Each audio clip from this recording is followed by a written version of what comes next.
હવે ધીરે ધીરે કાળઝાળ ગરમી વેગ પકડી રહી છે, ત્યારે પાણીના મુખ્ય સ્ત્રોતમાંથી પાણી બાષ્પીભવન થવાનું પણ શરૂ થયું.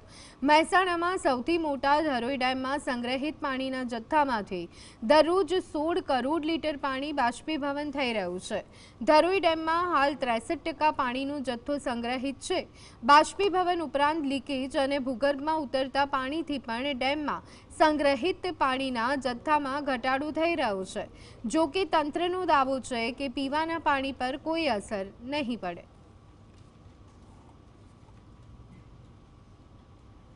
ડેમની અંદર બાષ્પીભવન અને અન્ય જે પ્રકારના લોસીસ હોય છે, જેની અંદર પાણી 6 MCFT જેટલું પાણી લોસીસ દૈનિક થતું હોય છે. જેની અંદર બાષ્પીભવન, હવે ઉનાળો ચાલુ થયો છે તો બાષ્પીભવનનો દરમાં વધારો થતો હોય છે, પરંતુ જથ્થો હોવાથી બાષ્પીભવનના લોસીસ છતાં પણ કોઈ અન્ય અસર પીવાના પાણીમાં થશે